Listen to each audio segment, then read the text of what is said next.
എനിക്കിത് എന്റെ പേഴ്സണലി എനിക്ക് മാത്രമായിട്ട് തോന്നിയ ഒരു കാര്യമാണ്. എനിക്ക് ചെയ്യുന്ന എല്ലാത്തിനും നെഗറ്റീവ് കാണുന്നത്.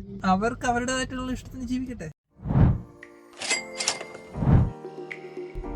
ഹായ് ഗേസ്, ഇന്ന് ഞാനും ഉണ്ട് കണ്ണനോടൊപ്പം.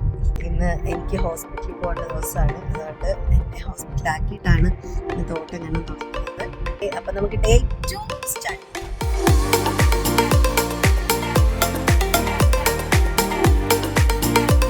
ആണ് നമ്മൾ വൈഫിനെ ഹോസ്പിറ്റലിൽ ഡ്രോപ്പ് ചെയ്തു.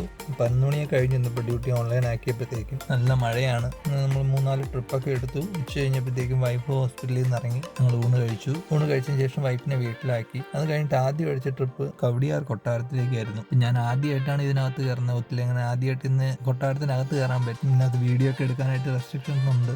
ഹായ് ഫ്രണ്ട്സ്, ആദ്യം തന്നെ എൻ്റെ ഡേ 1 വീഡിയോയ്ക്ക് സപ്പോർട്ട് ചെയ്തു എല്ലാവർക്കും എൻ്റെ വലിയൊരു താങ്ക്. ഒത്തിരി പേര് കമൻറ്റ് ചെയ്തിട്ടുണ്ടെന്ന്, ഒത്തിരി പേര് മെൻഷൻ ചെയ്തിട്ട് സ്റ്റോറി ആക്കിയിട്ടുണ്ടായിരുന്നു. അപ്പോൾ എല്ലാവർക്കും താങ്ക് യു. എൻ്റെ ഒരു എക്സ്പീരിയൻസ് പറയാനാണ്. ഒരു ഫാമിലി ആയിട്ട് കയറിയതാണ്. അപ്പം ആ പയ്യൻ എന്തോ ഗെയിമിങ്ങിൻ്റെ ഇതായിട്ടോ പറഞ്ഞിട്ട് ആ പയ്യനെ ഇങ്ങനെ ഇറിറ്റേറ്റ് ചെയ്യുന്നില്ല. അവൻ ചെയ്യുന്ന എല്ലാത്തിനും നെഗറ്റീവ് കാണുന്നത്. പറയണം എന്ന് വിചാരിച്ചില്ല, ആ സ്നേഹം കൊണ്ട് പറയുന്നതായിരിക്കാം.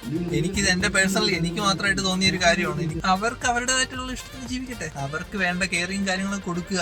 എന്താണോ താല്പര്യം സപ്പോർട്ട് ചെയ്ത് കൊടുക്കുക. അതിനപ്പുറം നമുക്കൊന്നും ചെയ്യില്ല. അങ്ങനെയാണ് ഞാൻ വിശ്വസിക്കുന്നത്. അപ്പോൾ ഇതാണ് ഇന്നത്തെ ഏണിങ്സ്. 9 മണി വരെയാണ് ഞാൻ ഇന്ന് ഓടിയത്. ഓക്കെ, നാളെ കാണാം. ബൈ.